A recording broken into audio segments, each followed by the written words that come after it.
Hello everyone. तो कैसे हैं आप सब। आज का जो हमारा टॉपिक है वो है वेपर प्रेशर। ये सॉल्यूशंस की बैकबोन है। जो वेपर प्रेशर है ना, ये सॉल्यूशन चैप्टर की बैकबोन है। आप जब हम आगे देखेंगे वहाँ पे बहुत ज़्यादा इसका चर्चा होगा। किसका? वेपर प्रेशर का। ठीक है, ये हम कॉन्सेप्चुअली पढ़ेंगे, काफ़ी अच्छे से पढ़ेंगे, जो हमारे एग्ज़ाम की रिक्वायरमेंट है उस हिसाब से पढ़ेंगे। ठीक है, और तरतीब से पढ़ेंगे। जो जैसे कि पहले हम वेपर प्रेशर पढ़ेंगे, उसके बाद रॉल्ट्स लॉ पढ़ेंगे। ठीक है, और सबसे इंपॉर्टेंट क्या है?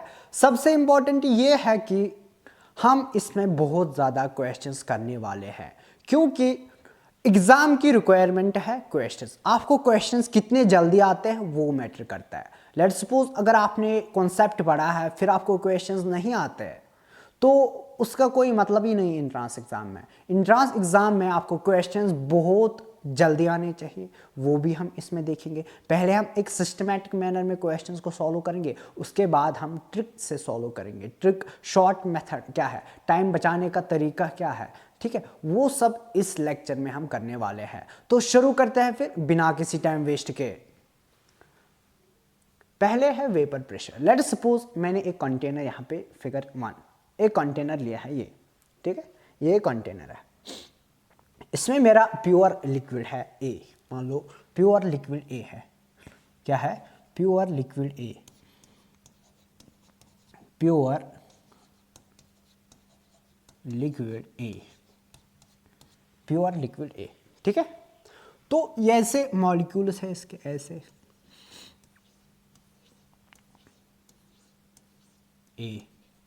ए के मॉलिक्यूल्स ऐसे।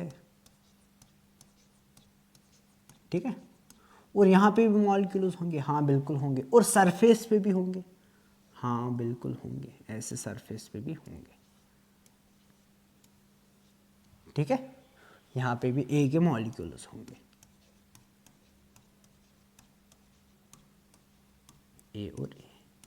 ठीक है, सरफेस पे ये जो बल्क मॉलिक्यूल है ना सेंटर में, तो यहाँ पे इसको हर किसी डायरेक्शन में ऐसे भी फोर्स लगेगा, ऐसे भी लगेगा, ऐसे भी लगेगा और ऐसे भी लगेगा। ठीक है, और जो यहाँ पे सरफेस पे मेरे मॉलिक्यूल्स है इनको बस इसी डायरेक्शन में फोर्स लगेगा, बाकी वो न्यूट्रलाइज करेंगे आपस के फोर्सेस, और यहाँ पे इसको इस डायरेक्शन में फोर्स लगेगा। ठीक है, जो ये सरफेस के मॉलिक्यूल्स मेरे हैं इनकी काइनेटिक एनर्जी बाकी जो यहाँ पे मॉलिक्यूल्स है उनसे ज़्यादा है। क्या है? उनसे ज़्यादा है। तो जो ये सरफेस पे है ये इवोपरेट हो जाएंगे। क्या हो जाएंगे? इवोपरेट। तो इवोपरेट जब हो जाएंगे तो ये यहाँ से ऐसे इवोपरेट हो जाएंगे। ठीक है, ऐसे जैसे कि मैंने यहाँ पे दिखाया फिगर में। ठीक है, ये इवोपरेट हो जाएंगे। क्यों? क्योंकि ये सरफेस पे, और इवोपरेशन एक सरफेस फिनोमिना है। क्या है? Surface phenomena. इवोपरेशन एक सरफेस फिनोमिना है। क्या है?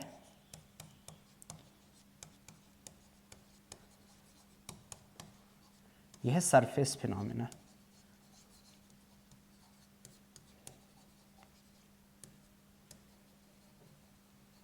Surface phenomena. ठीक है, और ये जो इवोपरेशन ये हर किसी टेम्परेचर पे होती है। ठीक है, at all temperatures, at all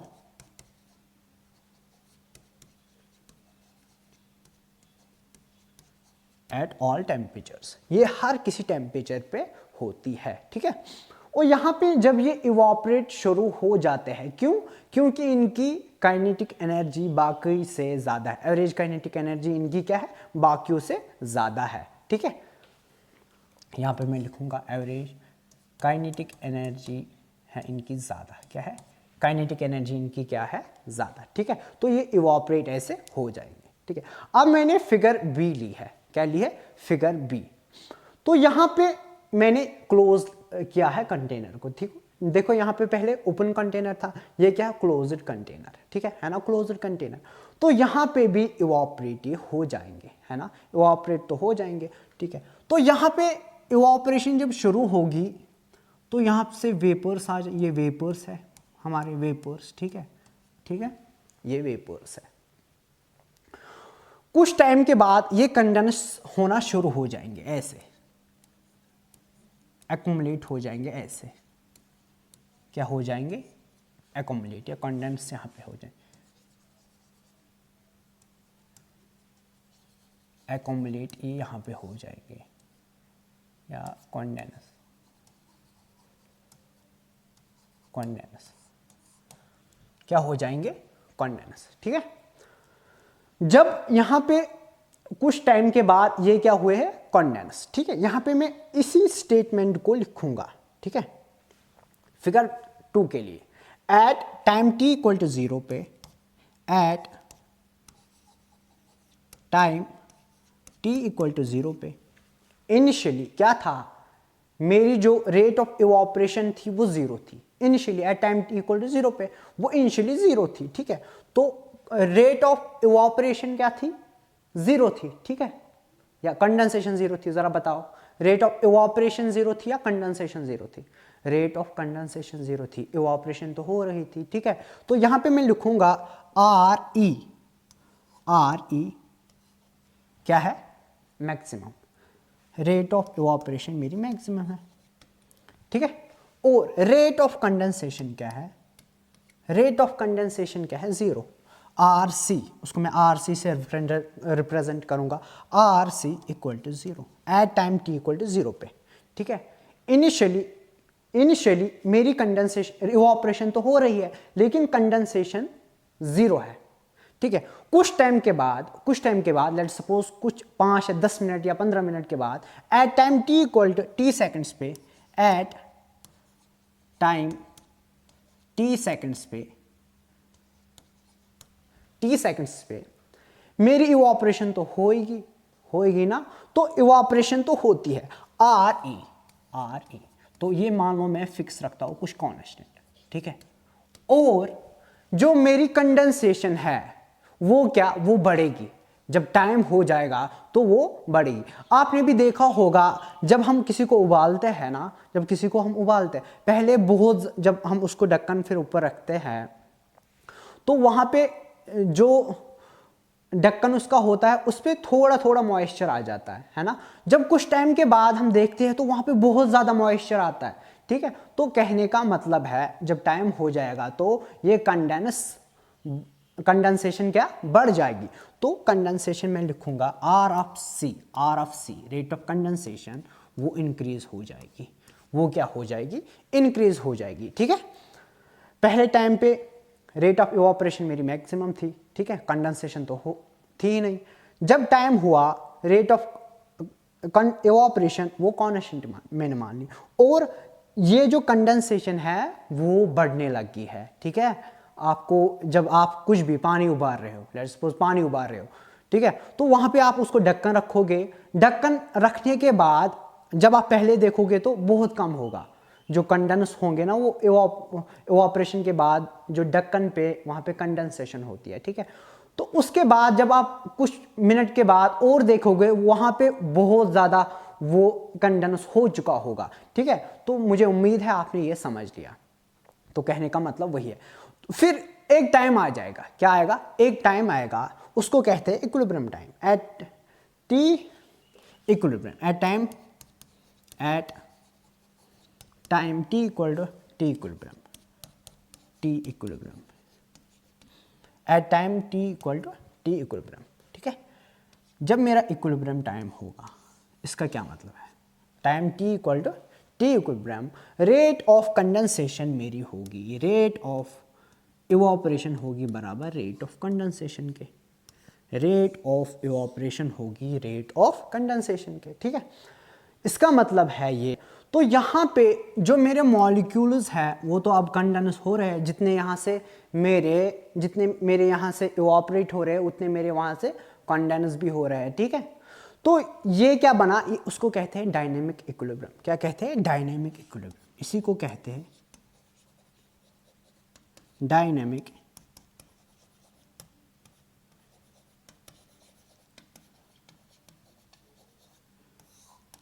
ठीक है, मेरा डायनेमिक इक्विलिब्रियम का मतलब है जो मेरा प्रोडक्ट है, जो मेरा रिएक्टेंट है वो प्रोडक्ट में कन्वर्ट होता है और प्रोडक्ट रिएक्टेंट में कन्वर्ट होता है। ठीक है ना, देखो यहाँ से जो मान लो ये मेरा रिएक्टेंट है, ठीक है, ये प्रोडक्ट में ऐसे वेपर में कन्वर्ट हो रहा है और वेपर वहां से वापस लिक्विड फेज में आ रहा है, उसको क्या कहते हैं, डायनेमिक इक्विलिब्रियम। ठीक है, तो यहां से हम इस डायनेमिक इक्विलिब्रियम में केपी केसी मेजर कर सकते हैं। ठीक है ना, तो इसका ये मतलब होता है। ठीक है, और जब मेरा अब ये इक्विलिब्रियम तो एस्टैब्लिश हुआ है, जो यहाँ पे वेपर्स इस सरफेस पे प्रेशर लगाएंगे ना, जो ये वेपर्स इस सरफेस पे प्रेशर लगाएंगे, जो ये वेपर्स मेरे इस सरफेस पे प्रेशर लगाएंगे, उसी को कहते हैं वेपर प्रेशर। तो इसी को क्या कहते हैं, vapour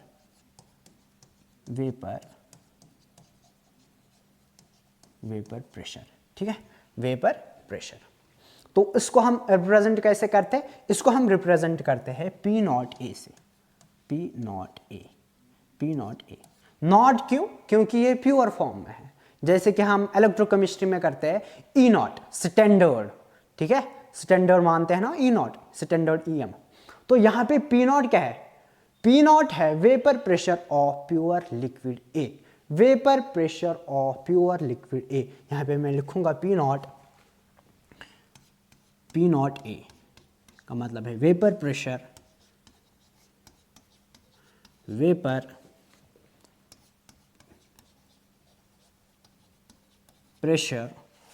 of pure liquid A, vapour pressure of pure liquid ए। मुझे उम्मीद है आपने ये काफ़ी अच्छे से समझ लिया है। ठीक है, अब आपको डेफिनेशन इसकी लिखनी होगी। ठीक है, तो वो भी हम देख लेंगे। देखो इसकी डेफिनेशन क्या है अब। ठीक है, इसकी डेफिनेशन देखते हैं अब। देखो इसकी डेफिनेशन क्या है, pressure exerted by the vapours formed in the condition of equilibrium. जब हमारा इक्विलिब्रियम एस्टैब्लिश हुआ है, तब वहां पे जो वेपर्स क्या करेंगे, जो वेपर्स प्रेशर एक्सर्ट करेंगे किस पे, सरफेस ऑफ लिक्विड पे, सरफेस ऑफ लिक्विड पे। मैंने आपको बोला है इन ए क्लोज्ड कंटेनर, ये भी याद रखना है, इन ए क्लोज्ड कंटेनर। ठीक है, अदरवाइज इक्विलिब्रियम एस्टैब्लिश नहीं होगा अगर वो क्लोज्ड नहीं है। ठीक है, is known as vapour pressure. तो इसी को क्या कहते हैं, वेपर प्रेशर। और एक इंपॉर्टेंट बात, जो वेपर प्रेशर है ना, वो इंडिपेंडेंट होता है amount, independent of amount of liquid. ठीक है, लेट अस सपोज मेरा, अगर आप ऐसे बोलोगे मेरा एक 10 ग्राम है, इसमें 20 ग्राम है। ठीक है, इसको लेट अस सपोज अगर इसमें 10 ग्राम है, इसमें 20 ग्राम है, इसका डिफरेंट होगा इससे?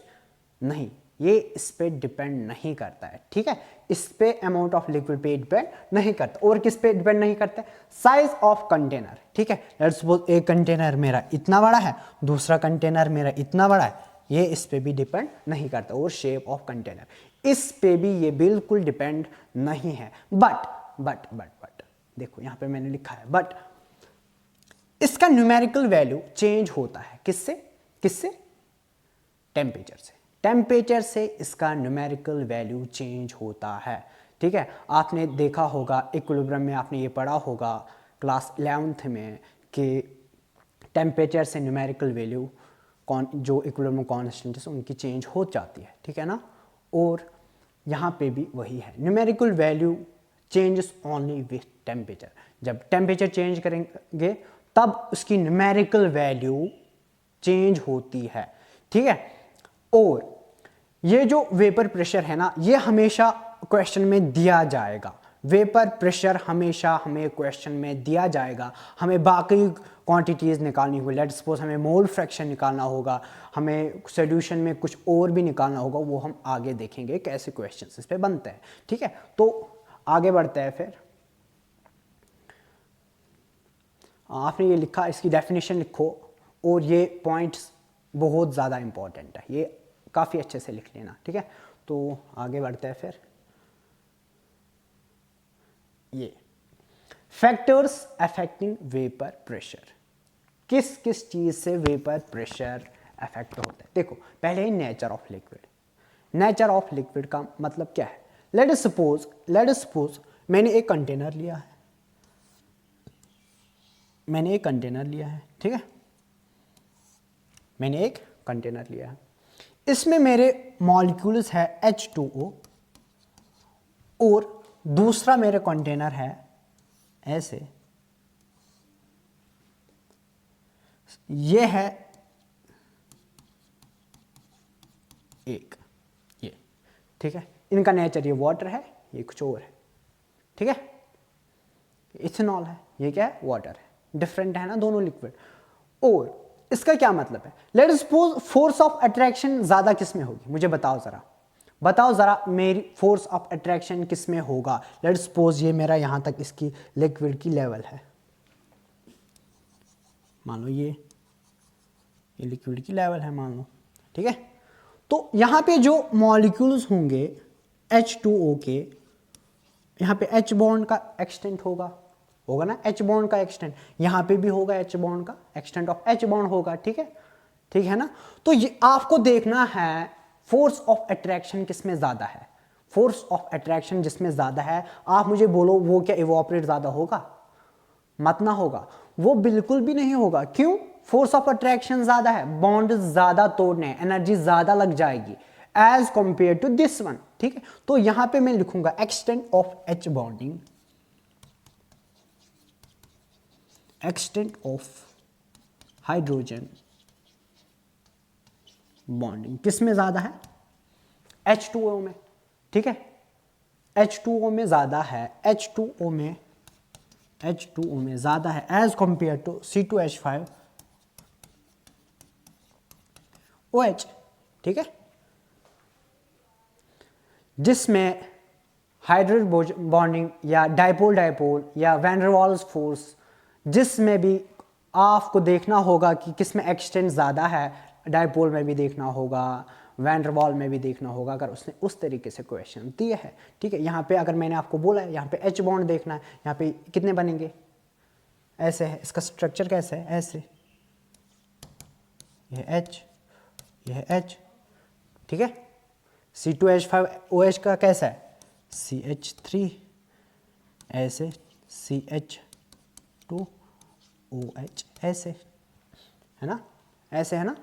तो H बॉन्ड का एक्सटेंट वाटर में ज़्यादा है, ठीक है। इस तरीके से इसमें फोर्स ऑफ अट्रैक्शन ज़्यादा होगा। अगर मेरा फोर्स ऑफ अट्रैक्शन ज़्यादा है, इसका मतलब है वेपर प्रेशर इसका क्या होगा, वेपर प्रेशर उसका लेस होगा, ठीक है। तो वेपर प्रेशर अगर मुझे लिखना है, वेपर प्रेशर अगर मुझे अब लिखना होगा, तो vapour pressure of H2O is less than vapour pressure of C2H5OH, इससे कम होगा। इसका क्या होगा, इसका ज्यादा होगा, ठीक है। तो मैंने यहां पे लिखा है liquid is having strong intermolecular force of attraction has less tendency to vaporize और less and have less vapour pressure, ठीक है। उनकी टेंडेंसी वेपोराइज होने की क्या होती है, कम होती है। मैंने आपको यही समझाया और यहाँ पे मैंने ये लिखा है, ठीक है। आपने, मुझे उम्मीद है आपने ये एग्जाम्पल समझ ली है, ठीक है। अब हम दूसरी एग्जाम्पल से देखते हैं, देखो वो क्या है। देखो लेट्स सपोज मैंने ऐसे लिया है C2H5OH, एक एग्जाम्पल, दूसरी CH2OH एंड CH2OH, दूसरी एग्जाम्पल, तीसरी है CH2OH, CH2OH और CH2OH। मुझे बताओ हाइड्रोजन बॉन्डिंग का एक्सटेंट किसमें ज़्यादा होगा, इसमें होगा, फिर इसमें होगा, फिर इसमें होगा, ठीक है। वेपोराइज कौन होगा, मान लो ये मॉलिक्यूल्स है किसी कंटेनर में, ज्यादा वेपोराइज कौन होगा इसमें, बताओ जरा, ये वेपोराइज होगा ज्यादा या ये, इस लाइन के हिसाब से कौन होगा, वेपोराइज ज्यादा ये होगा, क्योंकि यहां पे फोर्स ऑफ अट्रैक्शन क्या है, बहुत कम है। इसमें फोर्स ऑफ अट्रैक्शन कम है, फिर इसमें है, उसके बाद इसमें है, इसमें सबसे ज्यादा है इन तीनों में से, ठीक है। तो वेपोराइज ज़्यादा कौन होगा? वेपोराइज मेरा ये होगा। पहला अगर मैं इसका 1 लिखूँ, इसका 2 लिखूँ और इसका 3 लिखूँ, कंपैरिजन के क्वेश्चंस दिए जाएंगे इस तरीके से, ठीक है। तो मुझे बताओ सबसे ज़्यादा वेपोराइज कौन होगा और वेपर प्रेशर किसका ज़्यादा होगा? जो ज़्यादा वेपोराइज होगा उसी का वेपर प्रेशर ज़्यादा होगा। वेपोराइज ज़्यादा कौन होगा? ये, क्योंकि H बॉन्डिंग का एक्सटेंट इसमें कम है। देखो इसमें 1 2 इसमें 3 है ना। तो इस तरीके से आपको देखना है। तो वेपर प्रेशर का ऑर्डर अगर मुझे लिखना है, vapour pressure, order of vapour pressure ऐसे, order of vapour, order of vapour pressure वो होगा पहला इससे, दूसरे से, फिर होगा तीसरे से, ऐसे। इस तरीके से आपको लिखना होगा और सोचना होगा, ठीक है। तो वो डिफरेंट एग्जाम्पल भी देगा। आपको देखना है कि H बॉन्डिंग का एक्सटेंट किसमें है या डायपोल का एक्सटेंट किसमें ज़्यादा है। तो उस तरीके से आपको देखना होगा, ठीक है। उसी तरीके से आपके क्वेश्चंस बनेंगे। थर्ड है आपने नेचर अब पढ़ लिया है, ठीक है। नेचर आपने, मुझे उम्मीद है आपने नेचर समझ लिया है, नेचर ऑफ लिक्विड का क्या मतलब है। उसके बाद है इसका क्या, अब मैं आपको एक और डेफिनेशन इसकी लिखवाऊंगा। वो क्या है? वेपर प्रेशर ऐसे, vapour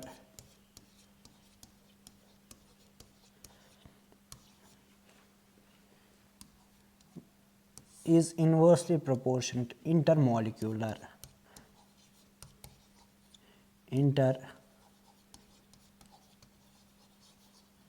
force.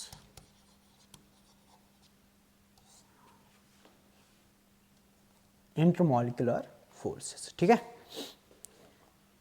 Intermolecular forces between the molecules, या ऐसे भी लिखूंगा between the molecules, intermolecular forces between the molecules, ठीक है। तो यही मैंने आपको दिखाया है अभी ये क्या होता है, और आप इसको लिख भी लेना है, ठीक है। इसको आप याद भी रखना है। इसको बॉक्स में ऐसे रखो, जिसका इंटरमोलिकुलर फोर्स ज़्यादा होगा उसका वेपर प्रेशर कम होगा, इस तरीके से। मुझे उम्मीद है ये 2 लाइनें आपने काफ़ी अच्छे से समझ ली है। जिसका इंटरमोलिकुलर फोर्स ज़्यादा होगा उसका वेपर प्रेशर कम होगा, ठीक है। उसके बाद है टेम्परेचर। थर्ड क्या है लास्ट में? टेम्परेचर। टेम्परेचर पे भी हम देखेंगे कैसे वैरी करता है, ठीक है, वो भी देख लेंगे। देखो टेम्परेचर, यह है temperature. On increasing the temperature kinetic energy of molecules increases. वो तो पता है, अगर हमने ऐसे टेम्परेचर को इंक्रीज किया है, टेम्परेचर को क्या किया है, इंक्रीज किया है, मेरी इससे क्या होगा, काइनेटिक एनर्जी ऑफ मॉलिक्यूल्स तो इंक्रीज हो जाएगी, और उससे क्या होगा, वेपर टेंडेंसी टू वेपोराइज वो क्या होगा, बढ़ जाएगी, ठीक है। वेपर, लिक्विड से वेपर फेज में ज़्यादा मॉलिक्यूल्स वेपोराइज हो जाएंगे, ठीक है। तो वही मैंने लिखा है। तो एस्केप ज़्यादा हो जाएगी, विच इंक्रीजेस वेपर प्रेशर। इसका मतलब ये है ऐसे, वेपर प्रेशर इंक्रीजेस, ऐसे एक ही लाइन में मैंने ऐसे ये लिखवाया है पहले। देखो इसका क्या मतलब है, इसको आप पहले बॉक्स में रखो ऐसे। मैंने बोला है जब टेम्परेचर को इंक्रीज करेंगे उससे kinetic energy of molecules increase हो जाएंगी। वैसी बात है, जब काइनेटिक एनर्जी मॉलिक्यूल्स इंक्रीज हो गई है तो उनकी टेंडेंसी वेपोराइज होने की बढ़ जाती है, ठीक है। तो इसका यही मतलब है, जब टेंडेंसी वेपोराइज होने की बढ़ गई है उसका मतलब है वेपर प्रेशर ज्यादा होगा, ठीक है। वेपर प्रेशर इंक्रीज हो जाएगा, ठीक है। वेपर प्रेशर क्या होगा, इंक्रीज हो जाएगा। तो यही यहां पे रिलेशन उसने दिखाई है टेम्परेचर एंड वेपर प्रेशर की, टेम्परेचर एंड वेपर प्रेशर की। यह है VP1 एंड VP2, ठीक है, VP1 एंड VP2 ऐसे, VP1 एंड VP2, ठीक है। Vapour pressure 1 and vapour pressure 2। ये इक्वेशन आपने देखी होगी, सेल्सियस कैप्रियन इक्वेशन। देखो ये रिलेशन हमें बताता है वेपर प्रेशर एंड टेम्परेचर को। मैंने आपको यहाँ पे दिखाया है, ये स्टेटमेंट है लेकिन ये रिलेशन है, ठीक है, असल में ये रिलेशन है। तो ये क्या है, delta H we enthalpy of vaporisation, और Vp1 क्या है, Vp1 क्या है, vapour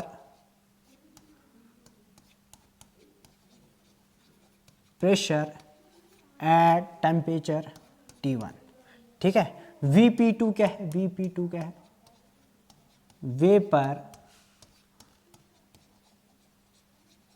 pressure at temperature T2, ठीक है। Vapour pressure at temperature T1 and vapour pressure at temperature T2, ठीक है। अगर आप उसने कभी आपको क्वेश्चन दे दिया है, उसने सब कुछ दे के रखा है और फिर कुछ भी यहाँ से पूछ सकता है, ठीक है। वो एक पैरामीटर आपको निकालने के लिए बोलेगा, लेकिन अगर आपने ये ना देखी होगी तो आप कंफ्यूज हो सकते हो इस चीज़ से। तो आपको ध्यान रखना है कि ये इक्वेशन ये है, आप इसको लिख के रखो, आपको ये काम आ जाएगी। ln Vp1 by Vp2 equal to delta H vaporisation divide by R 1 by T1 minus 1 by T2, ठीक है।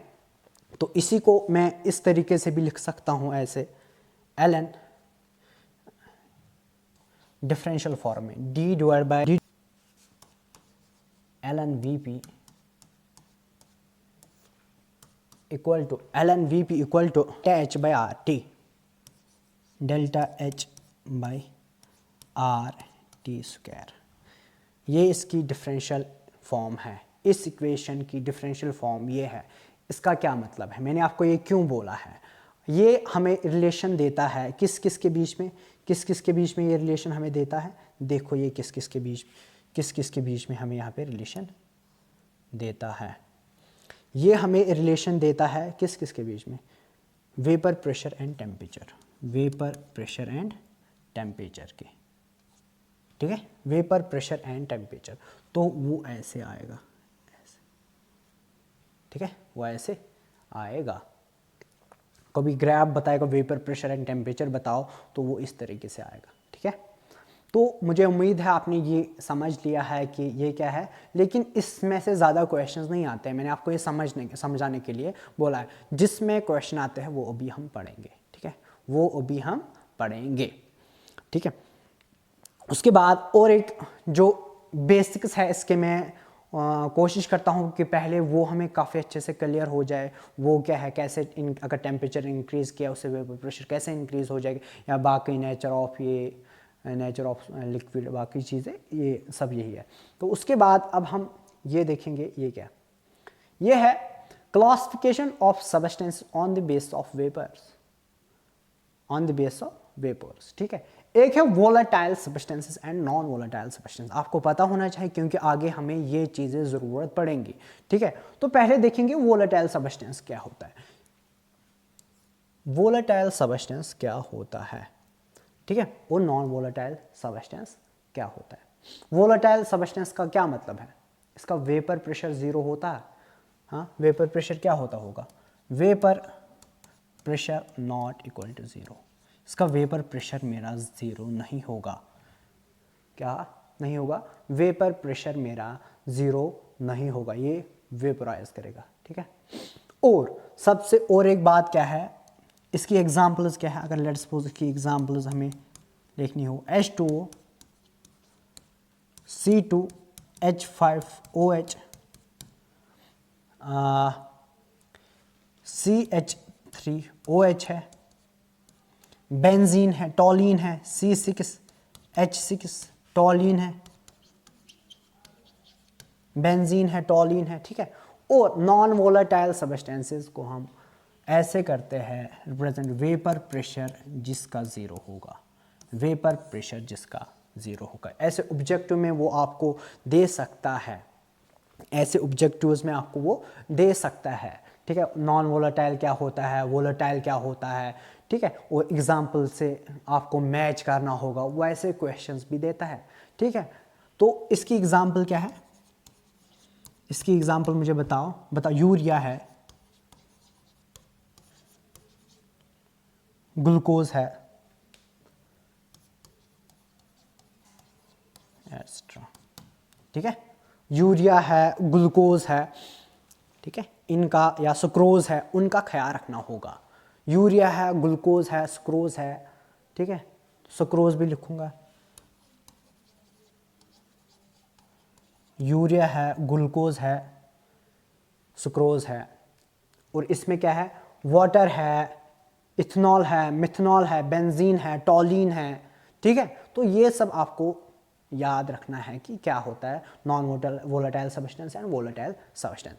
और अब हम अपने इंपॉर्टेंट टॉपिक पे जाते हैं, वो क्या है वो, तो अब हमें वेपर प्रेशर ऑफ सॉल्यूशन पढ़ना है, यहां से हमारे क्वेश्चंस बनेंगे।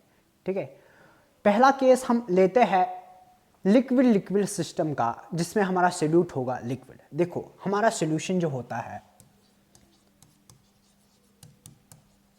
सॉल्यूशन जो होता है उसमें एक सोल्यूट होगा, बिल्कुल होगा, सोल्यूट होगा और सॉल्वेंट होगा। क्या होगा, सॉल्वेंट होगा। एक सोल्यूट होगा और एक सॉल्वेंट होगा। ठीक है, सोल्यूट को मैं मानता हूं बी और सॉल्वेंट को मानता हूं ए। सॉल्वेंट को माना है मैंने ए और सोल्यूट को मैंने क्या माना है, बी। ठीक है, तो यहां पे मैं इन्हीं को दिखाऊंगा। ठीक है, इन्हीं को मैं यहां पे दिखाऊंगा। देखो ये मेरा ए है, ये मेरा बी है, ए एंड बी। ठीक है, तो ये मेरा ए और ये बी, ऐसे मैंने दिखाया है, ये ए है और ये है बी, प्योर फॉर्म में, pure A, pure A, pure liquid A and pure liquid, pure liquid B. क्यों, हमने यहाँ पे सॉल्वेंट क्या माना है, लिक्विड। ठीक है, ये भी लिक्विड है, ये भी लिक्विड है, यहाँ पे मैं वो भी लिखूंगा, ये भी लिक्विड है और ये भी लिक्विड है, दोनों लिक्विड है। ठीक है, इसलिए मैंने यहाँ पे लिखा pure liquid A and pure liquid B. ठीक है, pure liquid A and pure liquid B. यहां पे वेपर प्रेशर होगा, हाँ बिल्कुल होगा, ऐसे यहां पे भी वेपर प्रेशर होगा, हाँ बिल्कुल होगा, होगा ना, होगा कि नहीं होगा। तो उस वेपर प्रेशर को क्या कहेंगे, अभी मैंने बोला है पी नॉट ए और P not B, sorry P not B, और इस वेपर प्रेशर को क्या कहेंगे, P not A, P not A, vapour pressure of pure A, vapour pressure of pure liquid B. ठीक है, इस तरीके से लिखेंगे।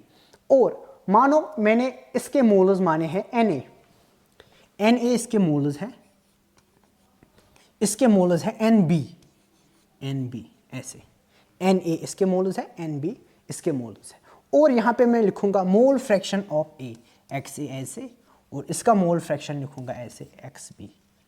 ठीक है, ठीक है, ठीक है।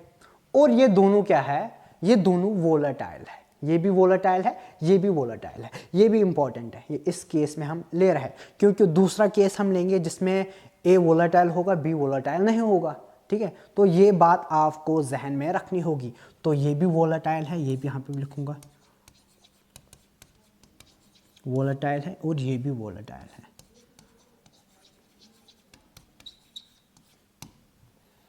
ये भी वोलेटाइल है। ठीक है, ये दोनों वोलेटाइल है, क्योंकि सेकंड केस आएगा जिसमें सोल्यूट, ये दूसरा हमारा वोलेटाइल नहीं होगा। ठीक है, वो नॉन वोलेटाइल होगा। ठीक है, तो ऐसे ये आएगा। अगर अब हमें Na किसके बराबर होगा, Na किसके बराबर होगा, ये मैं सब यहां पे लिखूंगा, ये सब मैं अब यहां पे लिखने वाला हूं, ये सब अब मैं यहां पे लिखने वाला हूं। देखो कहां पे, यहां पे। ठीक है, इसको मैं यहां पे इरेज करता हूं,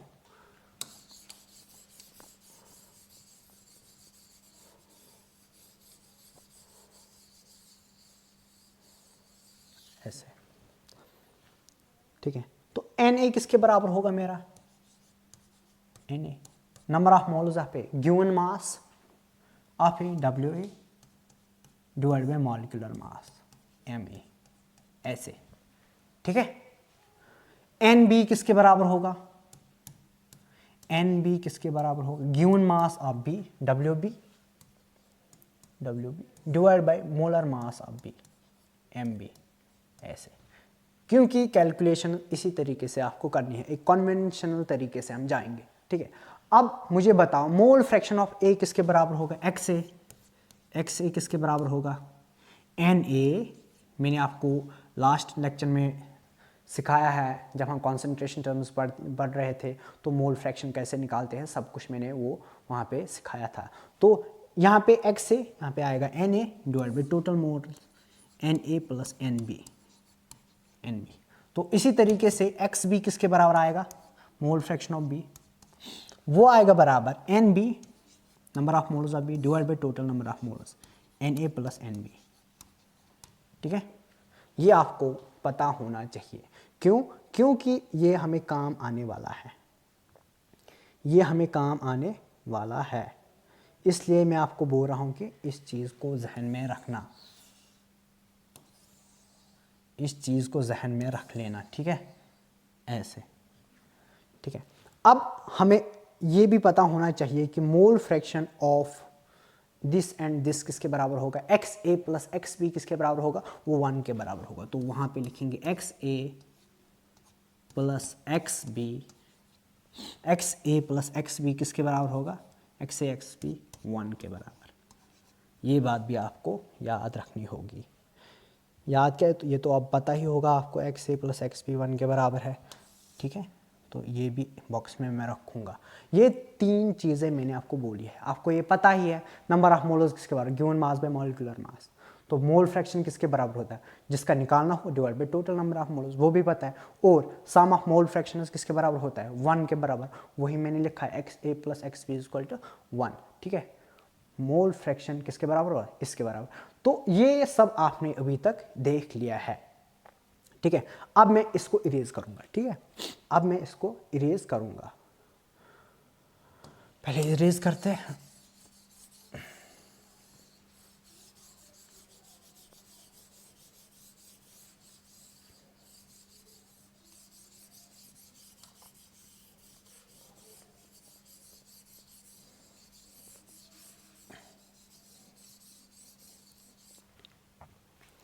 देखो, जो ये मेरे ए एंड बी है, अब इनका सोल्यूशन बनाएंगे। तो ये दो ऐसे इसमें डालो, एक नया सोल्यूशन बनाते हैं, ऐसे ऐसे, और ये सोल्यूशन की लेवल है। ये मैंने ये ए बी इसी में डाल दिया ऐसे, और बी भी ऐसे डाल दिया, ठीक है, ए एंड बी। अब ये क्या बना, ये बना solution of A and B, ये बना solution of A and B. इसमें अब मेरे दोनों हैं, ठीक है, इसमें अब मेरे दोनों हैं, ए एंड बी ऐसे, A B A B A B A और बी, ठीक है, इसी तरीके से। तो यहाँ पे भी होंगे ए और बी के भी, यहाँ पे A B A B A B and B, इस तरीके से, ठीक है। तो इस तरीके से ये मॉलिक्यूल्स होंगे। अब हमें क्या करना है, यहाँ पे ये भी प्रेशर, यहाँ पे ये इवॉपरेट ऐसे हो जाएगा, और ये भी हो जाएगा, ये भी हो जाएगा, ये भी हो जाएगा, ये भी हो जाएगा ऐसे, ठीक है, ये भी होगा ऐसे, कंडन वापस ऐसे ऐसे, ठीक है। मैंने एक एरो क्यों दिखाई है, एक ज़्यादा ऐसे, इसका भी एक सिग्निफिकेंट मैं आपको बताऊं कि मैंने ये ज़्यादा क्यों लिया और बी यहाँ पे क्यों लिया। मैंने ये आपको, हमें आगे काम आ जाएगा, ठीक है। मैंने ए ज़्यादा वोलेटाइल माना है, ए मैंने A is more volatile than B, assume किया है, A is more volatile than B, A is more volatile than B। उसका मतलब क्या है, P not A is greater than P nought B। ये मैंने एक कंडीशन खुद ही ली है, ठीक है, मैंने एज्यूम किया है कि A ज़्यादा वोलेटाइल है B से, ठीक है, ए ज़्यादा वोलेटाइल है बी से, तो उसका मतलब है जो ज़्यादा वोलेटाइल होगा तो उसका ये भी होगा, वेपर प्रेशर भी ज़्यादा होगा, तो P not A is greater than P not be. ठीक है, अब हमें निकालना क्या है, हमें तो इस सोल्यूशन का वेपर प्रेशर निकालना है। ठीक है, मैं आपको कॉन्सेप्चुअली समझा रहा हूँ, अदरवाइज मैं आपको डायरेक्ट भी दिखा सकता हूँ कि कैसे है। ठीक है, वो हमें नहीं करना, आपको एक सिस्टमैटिक तरीके से समझना है कि कैसे ये सब आता है। ठीक है, अब हमें करना क्या है, हमें इसका निकालना है और इसका हमें तो पता ही है। ठीक है, इसका हमें निकालना है वेपर प्रेशर। क्या निकालना है? Vapour pressure. यह है गैस और यह है क्या है? लिक्विड। ठीक है, यहां पे लगेगा डाल्टन, यहां पे आएगा डाल्टन और सॉल्यूशन में आएगा रॉल्ट। क्या आएगा? रॉल्ट, और यहां पे आएगा डाल्टन। मैं आपको यहां पे ये लिख लेना, यहां पे आएगा गैसियस फेज में कौन आएगा? डाल्टन, और यहां पे आएगा रॉल्ट। यहां पे डाल्टन्स लॉ लगेगा और यहां पे क्या लगेगा? यहां पे क्या लगेगा? Raoult's law, Dalton's law and Raoult's law. ठीक है, इस तरीके से।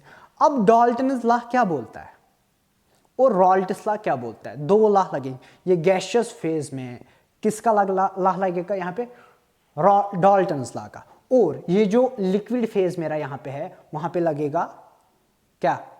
रॉल्ट्स लॉ। ठीक है, तो इन दो को काफी अच्छे से समझेंगे और वेपर प्रेशर ऑफ सॉल्यूशन निकालेंगे जो ये हमें निकालना है। ठीक है, तो वही देखेंगे आप।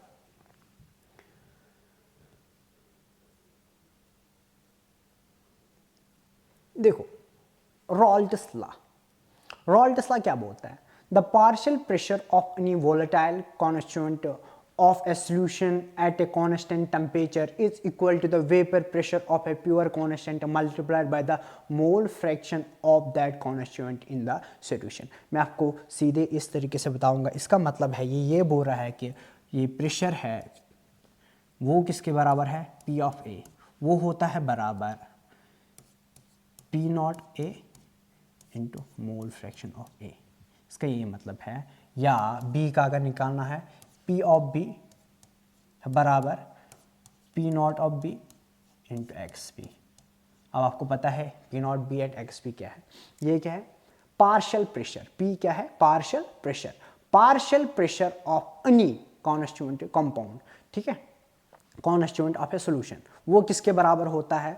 वो होता है बराबर vapour pressure of that constituent multiple किससे करते हैं? मोल फ्रैक्शन ऑफ दैट कॉन्स्टिट्यूएंट। तो वही मैंने यहाँ पे लिखा है, ये दो टर्म्स मैंने लिखी है। ये क्या बोलता है? ये किसका लॉ है? असल में रॉल्ट्स लॉ है। क्या है? रॉल्ट्स लॉ। इसकी डेफिनेशन ये है, और रॉल्ट्स लॉ असल में क्या कहता है वो ये है। अब दूसरी बात यहाँ पे है डाल्टन, क्योंकि गैसियस फेज में हमें किसका साथ चाहिए? डाल्टन का। देखो, ये हमारा अगर ये है, अगर मेरा ये सॉल्यूशन था ऐसे, ठीक है, ऐसे मेरा सॉल्यूशन था, तो ये गैसियस फेज है ये वाला,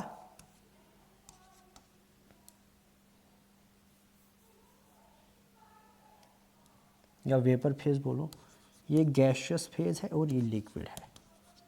ठीक है, यहां पे तो यहां पे लगेगा मेरा Dalton,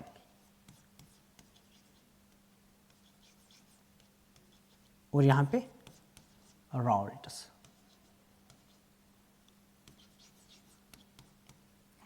law, Raoult's law, Dalton's law. Dalton क्या बोलता है? अब तो हमें गैसियस में निकालना है ना, वो बोलता है डाल्टन लॉ या लॉ ऑफ पार्शियल प्रेशर्स। वो बोलता है it states that the pressure exerted by the mixture of gases is equal to the sum of partial pressure of the gases in that mixture. ठीक है, ये P equal to किसके? P of A plus P of B। ये क्या है? ये Dalton's law है, ये मेरा डाल्टन्स लॉ है। दूसरा है डाल्टन, ये क्या है? रॉल्ट्स के। क्या बोलता है? जो मेरा प्रेशर एक्सर्टेड, देखो यहां पे मैंने लिखा है pressure exerted by the mixture of gases यहाँ पे मिक्सचर किस किस का है, ए एंड बी का, यहाँ पे होगा ना ए एंड बी का, है कि नहीं, यहाँ पे होगा ना ए एंड बी का, ये भी ए एंड बी का है, तो मिक्सचर भी यहाँ पे होगा ए एंड बी का, ठीक है। तो वही यहाँ पे बोल रहा है pressure exerted by the mixture of gases, pressure exerted bye mixture of gases, जो यहाँ पे मेरा प्रेशर होगा, जो मेरे यहाँ पे प्रेशर होगा वो किसके बराबर होगा, वो होगा बराबर किसके बराबर, sum of the partial pressures, sum of partial pressures of the gas in a mixture.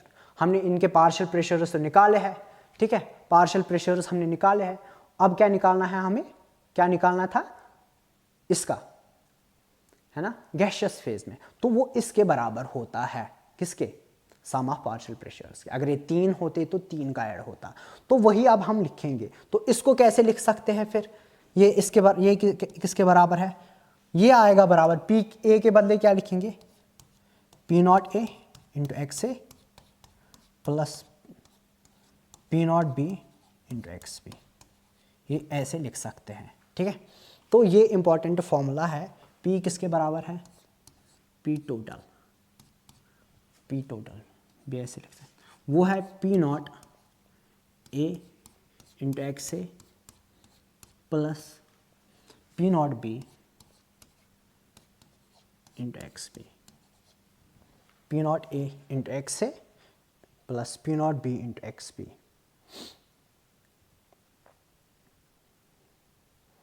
तो ये अब मैं बॉक्स में रखूँगा सो दैट आपको ऐसे, ये बहुत इम्पॉर्टेंट है। एक तो हमें इससे क्वेश्चंस करने हैं, इन दो से क्वेश्चंस करने हैं, यही इसी का उधर इधर हम करेंगे, इसी को मैनिपुलेट करेंगे, तो इसी से सारे क्वेश्चंस हमारे बन जाएंगे। मुझे उम्मीद है आपने ये समझ लिया है। यहाँ से हमने ये फॉर्मूला कैसे निकाली है, पहले जो गैसियस स्टेट में डाल्टन का काम है, लिक्विड स्टेट में रॉल्ट्स का, रॉल्ट्स ने क्या बोला है, जो पार्शियल प्रेशर है वो किसके बराबर, जो वो इसका मल्टीपल होता है, डाल्टन ने क्या बोला है ये, ठीक है, वो हमने ये लिखा है, ये डाल्टन का स्टेटमेंट है, ये रॉल्ट का स्टेटमेंट है, ठीक है, समझ आया। तो वही हमने यहाँ पे लिखा है, और हमें क्या पता है, अब हम इसी को मैनिपुलेट करेंगे, देखो कैसे, इसी को अब मैनिपुलेट करते हैं,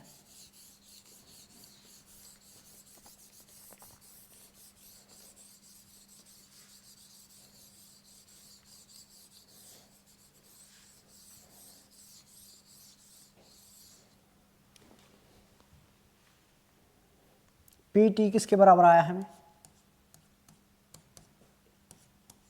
P not A X A mole fraction of A plus P not B into mole fraction of B, इसके बराबर आया ना, इसी के बराबर आया ना,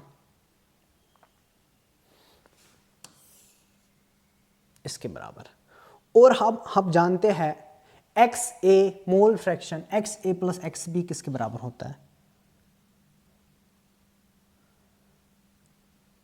x A plus X B mole fraction of A plus mole fraction of B, sum of mole fraction 1 के बराबर होता है, ठीक है। तो इसी को यहाँ पे यूज़ करते हैं, ठीक है। तो एक्स ए किसके बराबर आएगा, एक्स ए किसके बराबर आएगा, 1 माइनस एक्स बी आएगा ना, वो आएगा 1 माइनस एक्स बी के, एक्स ए आएगा बराबर 1 माइनस एक्स बी। तो एक्स ए को यहाँ पे सब्स्टिट्यूट कर दो, तो पी टोटल किसके बराबर आएगा, P not A, X A के बदले क्या लिखेंगे, 1 minus X B, 1 minus X B mole fraction plus ऐसे ही P not B into X B, ये हमने लिखा है, ठीक है। तो पी टोटल किसके बराबर आएगा, किसके बराबर आएगा, पी नॉट ए आएगा ना minus P not A X A, P not A X B sorry plus P not B X B, ठीक है। तो एक्स बी को कॉमन कर दो यहाँ से, तो वो क्या आएगा, पी टोटल किसके बराबर आएगा, पी नॉट ए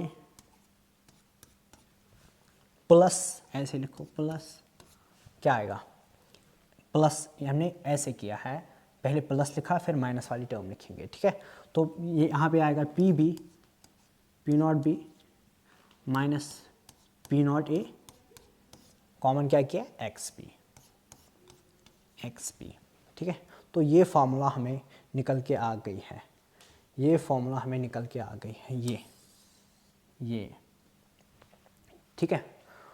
तो देखो इसको सही तरीका याद रखने का क्या है, इसको सही तरीका याद रखने का क्या है, देखो अगर हमें इन टर्म्स ऑफ एक्स भी निकालना है, इन टर्म्स ऑफ बी निकालना है, ठीक है, तो हम क्या लिखेंगे, देखो यहाँ पे क्या है, ए, देखो यहाँ पे क्या है, आप अगर ध्यान से देखोगे यहाँ पे है ए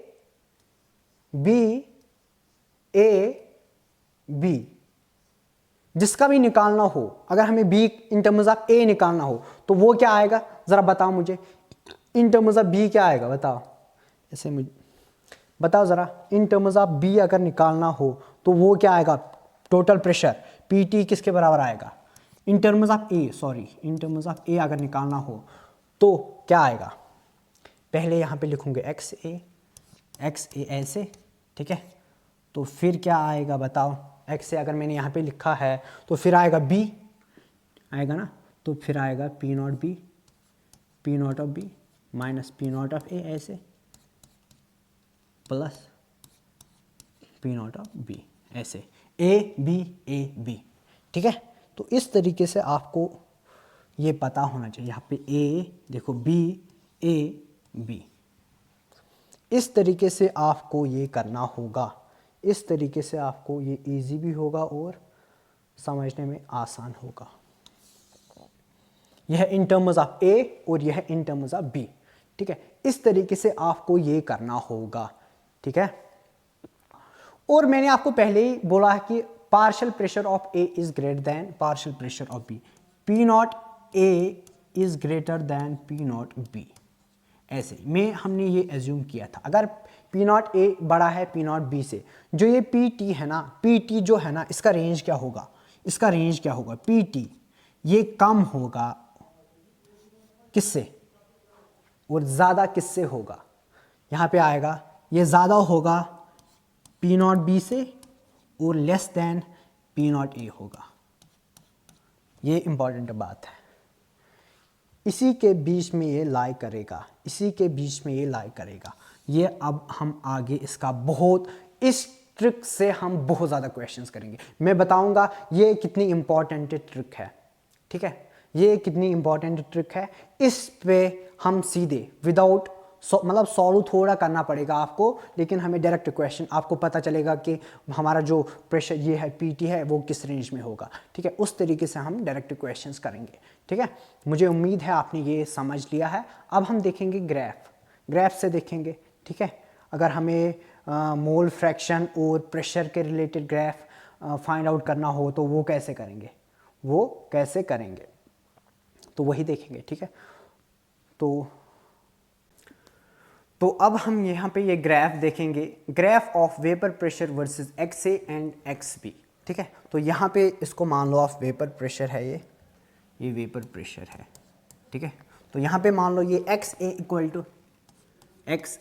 टू 0 और एक्स ए यहाँ पे अगर 0 है तो एक्स ए यहाँ पे 1 होगा, ठीक है। एक्स जहाँ पे एक्स ए 0 होगा वहाँ पे एक्स बी 1 होगा, जहाँ पे एक्स ए 1 होगा तो वहाँ पे एक्स बी 0 होगा। कैसे, ये मैंने कैसे लिखा, क्योंकि हमें पता है X A plus X B किसके बराबर है 1, ठीक है। तो ये इक्वेशन सेटिस्फाई होनी चाहिए, ठीक है, यहाँ पे भी हो रही है और यहाँ पे भी हो रही है, ठीक है। मोल फ्रैक्शन हमेशा 0 to 1 के बीच में ही होगा कि नहीं होगा, हाँ बिल्कुल होगा। और यहाँ पे दो ऑरिजिन्स होंगे,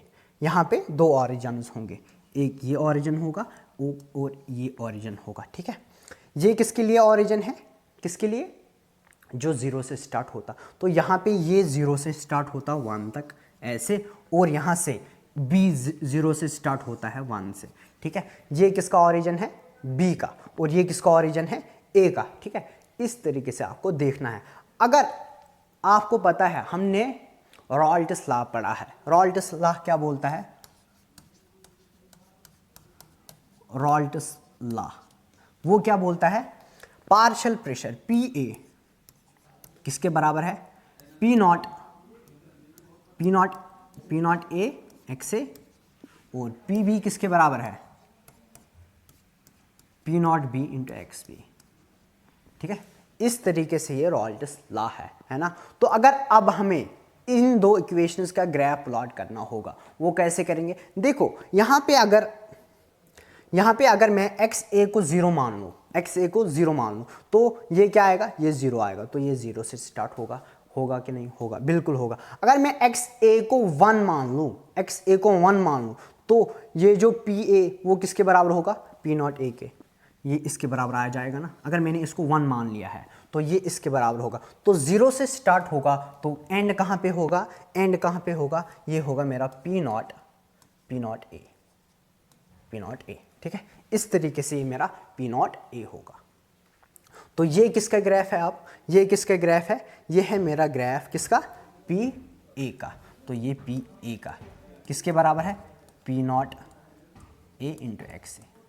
ठीक है, इस तरीके से।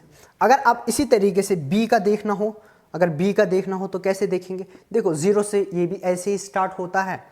तो अगर इसमें यहाँ पे जीरो सब्स्टिट्यूट करेंगे एक्स बी के बदले, तो ये जीरो आ जाएगा। तो जीरो से स्टार्ट होगा। अगर एक्स बी वन करेंगे तो ये किसके बराबर आ जाएगा, एक्स बी अगर वन करेंगे तो ये आएगा पी बी के बराबर, पी नॉट बी के। तो ये होगा पी नॉट बी, ये जो कोऑर्डिनेट है पी नॉट बी। ठीक है, इस तरीके से ये आ गया। अगर अब आप पूछोगे तो यहाँ पे पी बी कम क्यों आया और पी ए ज़्यादा क्यों आया, है ना, बात तो है ना, क्वेश्चन तो है।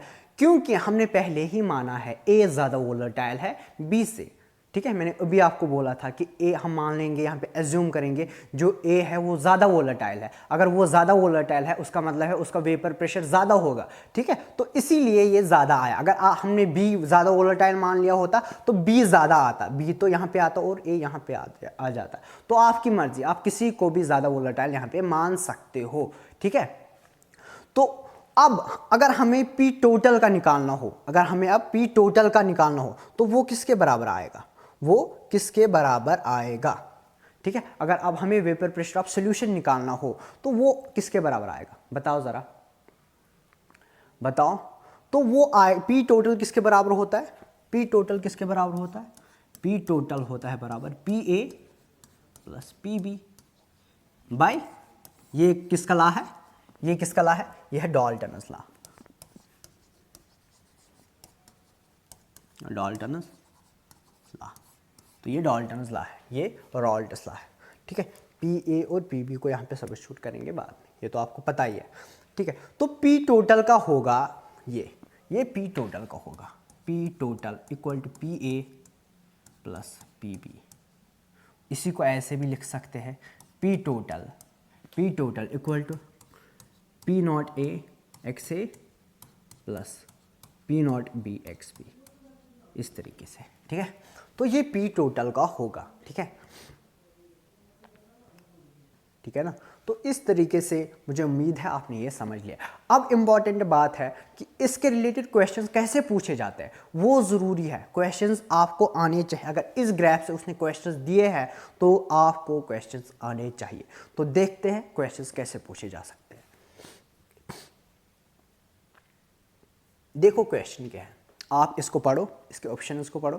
देखो, based on the given diagram, which of the following statements regarding the homogeneous solution of two volatile liquids are correct?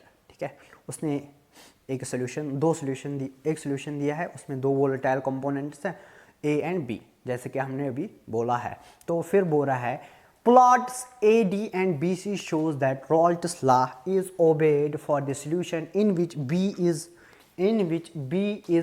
solvent and A is solute, in which B is solvent and A is solute। दूसरे में as well as in which A is solute and B is solvent। ठीक है, तो ये दो statements है। कौन सा, AD, जो AD है ना, AD, यह है AD और BC का ग्राफ दिया, AD एंड BC। मुझे पहले बताओ A का कौन ग्राफ है और B का कौन ग्राफ है, A का कौन ग्राफ है, B का कौन ग्राफ है, इससे मोल फ्रैक्शन उसने वही से दिया है। देखो A का ग्राफ कौन है, अगर यहाँ पे एक्स ए 1 है तो एक्स बी क्या होगा, एक्स बी 0 होगा। अगर यहाँ पे एक्स बी 1 है तो एक्स ए 0 होगा। तो अब बताओ मुझे ऑरिजिन किसका कहाँ से स्टार्ट होता है, तो इसका ऑरिजिन यहाँ से स्टार्ट होता है, मतलब ये ए वाला होगा, ये ए का होगा, ठीक है, ये ए का होगा, ये ए का होगा, ऐसे ए का, और इसका एक्स भी 0, तो ये बी का होगा, ये वाला, तो ये बी का होगा, हाँ होगा। तो आप बताओ मुझे, ये रॉल्ट्स लॉ फॉलो करता है कि नहीं करता है? हाँ बिल्कुल करता है, क्योंकि हमने रॉल्ट्स लॉ भी पढ़ा है। रॉल्ट्स लॉ क्या है?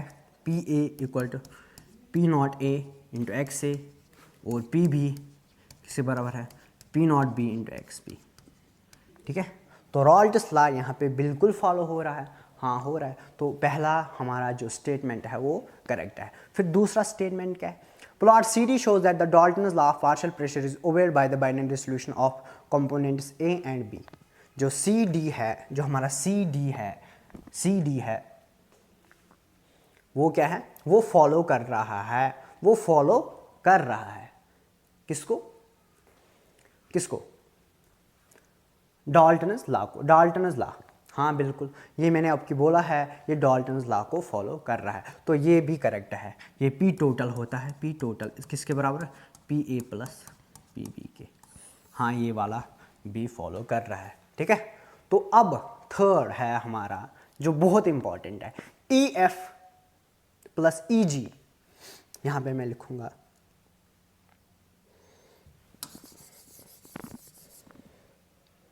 ई F plus E G, E F plus E G is equal to E H, is equal to E H, is equal to E H, ठीक है। तो मुझे बताओ, आपने डाल्टन्स लॉ पढ़ा है, डाल्टन्स लॉ किसके बराबर है? बताओ ज़रा। P total equal to P A plus P B, वहाँ पे मैंने लिखा है, हाँ बिल्कुल, ठीक है। तो डाल्टन्स लॉ, अगर यहाँ पे पी ए मुझे बताओ कितना होगा? पी ए कितना होगा? E F E ji, P A होगा बराबर ई जी के। अगर यहाँ पे निकालना हो, पी ए किसके बराबर होगा? ई जी के। तो यहाँ पे मैं लिखूंगा पी ए बराबर है ई जी। पी बी किसके बराबर है? पी बी बताओ ज़रा, पी बी किसके बराबर है? तो बी से देखो, ये वाला बी है, तो पी बी है बराबर ई एफ के। पी बी के किसके बराबर है? ई एफ के, यहाँ से यहाँ तक, तो ये ई एफ प्लस ई एफ आएगा, ई एफ, ठीक है। तो पी टोटल किसके बराबर है? अगर यहाँ पे इसी लाइन में देखना होगा, पी टोटल किसके बराबर होगा? ई एच के बराबर होगा कि नहीं होगा? हाँ होगा, क्योंकि ये पी टोटल को रिप्रेजेंट करता है, ये ए को रिप्रेजेंट करता है और ये बी को रिप्रेजेंट करता है। आपको ये देखना होगा इससे, मोल फ्रैक्शन से, ए को रिप्रेजेंट कौन सी लाइन करती है, बी को रिप्रेजेंट कौन सी लाइन करती है, और पी टोटल फिर ये है, ठीक है। ये इंपॉर्टेंट है, ठीक है, ये बहुत ज़्यादा इंपॉर्टेंट है। तो ई जो पी टोटल होगा वो किसके बराबर होगा? ई एच के बराबर। तो पी टोटल के बदले में यहाँ लिखूंगा ई एच, ई एच। मुझे बताओ, ये जो हमें निकल के आ गया है, ये जो हमें निकल के आ गया है, वो उसके बराबर है कि नहीं है? E H equal to E G plus E F, हाँ बिल्कुल सही। तो इसका मतलब है ये भी सही है। ये जो ए एंड बी मैंने आपको यहाँ पे डिटरमाइन करके दे दिया है, ए कौन है, बी कौन है, तो ये बहुत ज़रूरी है इसमें, क्योंकि इसी से आपको देखना है। अब वो डिफरेंट क्वेश्चंस भी दे सकता है इस तरीके के, ठीक है। तो मुझे उम्मीद है आपने ये समझ लिया है, इस तरीके के क्वेश्चन इसमें पूछे जा सकते हैं। तो हमारा ए वाला ऑप्शन भी करेक्ट है, ए भी करेक्ट है, बी भी करेक्ट है और सी भी करेक्ट, तो इसको डी ऑप्शन आएगा यहाँ पे, ठीक है। तो डी ऑल आर करेक्ट, ठीक है। तो अब हम नेक्स्ट टॉपिक देखते हैं, ठीक है। तो नेक्स्ट टॉपिक देखते हैं। तो अब हम बढ़ेंगे determination of mole fraction in vapour phase, ठीक है। Determination of mole fraction in vapour phase. तो लेट अस सपोज ये हमने एक सोल्यूशन लिया है, ये हमारा एक सोल्यूशन है, ठीक है, ये हमारा एक सोल्यूशन है। तो ये है वेपर फेज, गैस बोलते गैसियस फेज, और यह है लिक्विड फेज, लिक्विड, ठीक है। तो ये ऐसे हो रहा है, ठीक है ना। तो यहाँ पे क्या लगेगा? यहाँ पे डाल्टन्स लॉ लगेगा, लगेगा ना। यहाँ पे डाल्टन्स लॉ लगेगा, और यहाँ पे लिक्विड फेज में लगेगा हमेशा क्या? रॉल्ट्स लॉ, ठीक है, यहाँ पे लगेगा रॉल्ट्स लॉ और यहाँ पे डाल्टन्स लॉ, ठीक है ना, इतना क्लियर है। तो डाल्टन्स लॉ किसके बराबर है? डाल्टन्स लॉ किसके बराबर है बताओ जरा?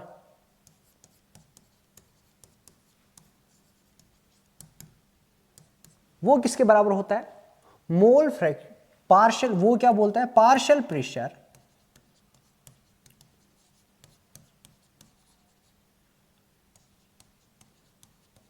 किसके बराबर होता है? मोल फ्रैक्शन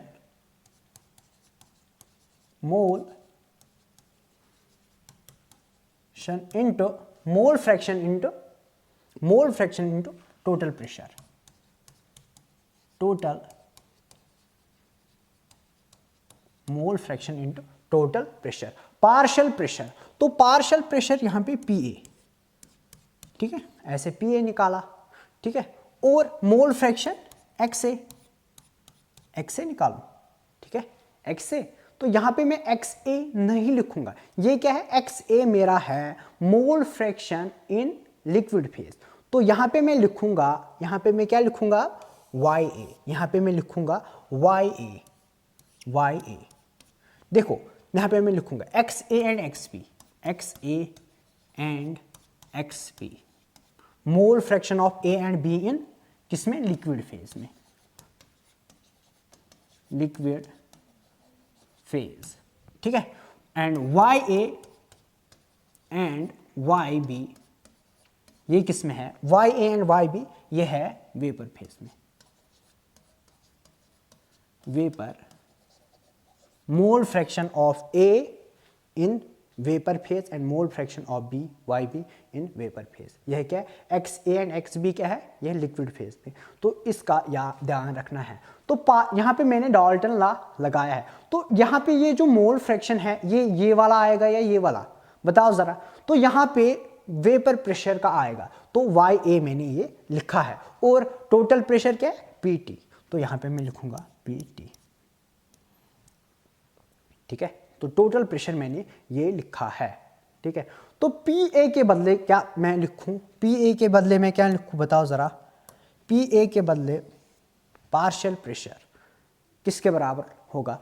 PA होता है बराबर, PA किसके बराबर होता है? यहां पे मैं लिखूंगा PA P0A इंटू XA होता है ना, P0A into XA, P0A into XA। तो यहां पे सब्स्टिट्यूट कर दो इसको, P0A into XA, P0A into XA किसके बराबर है? YA into PT, YA into PT। तो YA क्या होगा? मोल फ्रैक्शन ऑफ A, YA किसके बराबर होगा? वो होगा P0A into XA divide by P total, P0A into XA divide by P total. तो ये इसके बराबर होगा, वो इसके बराबर होगा ये। और YB किसके बराबर होगा? तो अब मैं पहले इसको इरेज करूंगा। तो YB किसके बराबर होगा बताओ जरा?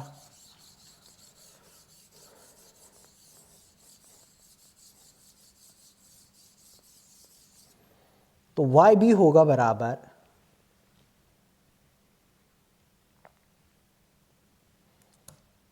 YB किसके बराबर होगा? इसी तरीके से YB होगा